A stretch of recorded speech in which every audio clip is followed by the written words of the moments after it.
Class 11th, example 5.3. The motion of a particle of a mass is described by equation y is equal to ut plus half gt square. Find the force acting on the particle. तो यहाँ पे मेरे पास दी हुई है acceleration due to gravity को हम g से denote कर देते हैं। हमें मालूम है acceleration due to gravity always downward होते हैं। अगर इस पार्टिकल की मोशन को मैं डिस्क्राइब करना चाहूँ लाइक है ना, ये मेरे एक्स एक्सिस कोऑर्डिनेट होगी, ये मेरी वाई एक्सिस कोऑर्डिनेट होगी। तो जो मेरा मोशन है, ठीक है, अब वो वाई एक्सिस में ही है। सो लाइक ऐसे अब मेरी कोई बॉडी फ्री फॉल हो रही है under the action of gravity. Clear? So let's say है ना दिस एट एनी पॉइंट, हम कोई भी पॉइंट मान लेते हैं। सो हमें पार्टिकल का क्या क्या गिवन है, मास m, लाइक क्वेश्चन में हमें मास दे दिया m से डिनोट कर दो, एंड इक्वेशन हमें ये दी। अब हमें फाइंड करना है force acting on a particle by second law of motion.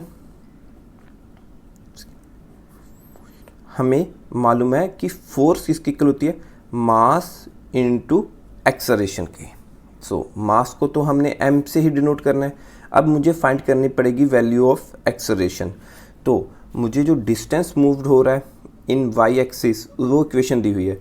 अब मुझे मालूम है कि वेलोसिटी किसकी इक्वल होती है, change in position with respect to time. Clear? So y की इक्वेशन हमें गिवन है। सो यहाँ पे हमें y की वैल्यू सब्स्टिट्यूट कर दूंगा। सो d by D T U T plus half G T square. तो देखिए वेलोसिटी निकालने के लिए मुझे अब इस इक्वेशन का डेरिवेटिव करना पड़ेगा। सो देखिए डेरिवेटिव विद रिस्पेक्ट टू किसके करना पड़ेगा, t के। तो जो t के अलावा टर्म्स हैं वो कांस्टेंट हैं, वो थ्रू आउट सिंपली बाहर आ जाएंगे इक्वेशन से। तो इसे मैं फर्दर सिंप्लीफाई करके लिखूं लाइक u कांस्टेंट था, सो u को मैंने बाहर ले लिया।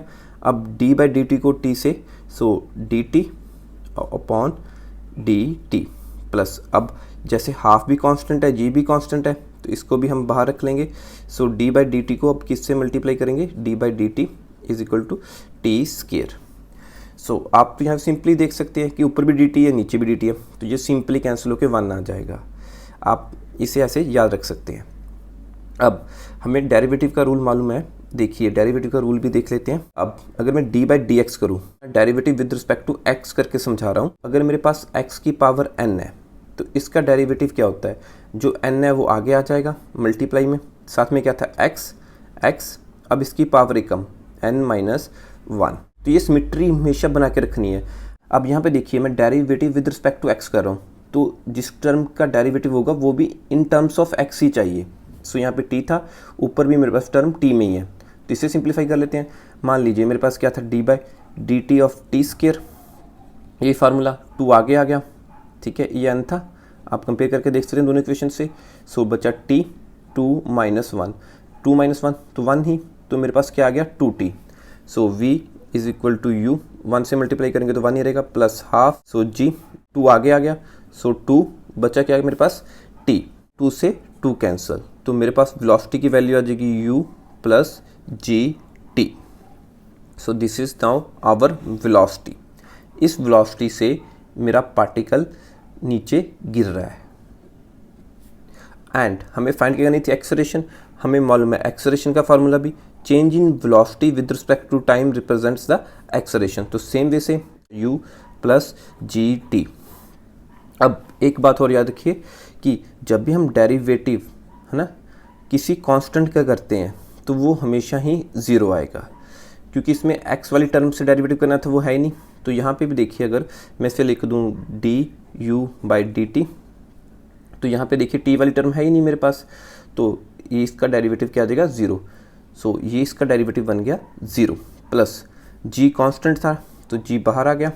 अब t तो है हमारे पास यहाँ पे, so D T by D T, तो ये तो सीधा सिंपली कैंसिल करें तो 1 बन जाता है। आपको यहाँ पे कैंसिल करना नहीं है, सिर्फ आपको समझाने के लिए कि ये 1 बन जाएगा, आप सीधा ही 1 लिख सकते हैं। सो अब मेरी एक्सेलरेशन, ठीक है, इज इक्वल टू किसके इक्वल आ जाएगी, g के।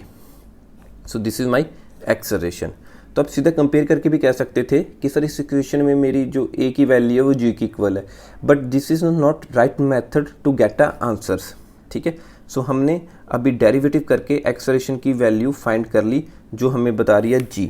हमें मालूम है by second law of motion force is equal to mass into acceleration. तो अब इसमें हम पुट कर दें तो my force comes out to be, mass की जगह तो हमने एम में लेना एम, और एक्सेलरेशन की जगह हमने क्या लेना अब G. So this is G. So this is our answer, force on acting on a particle.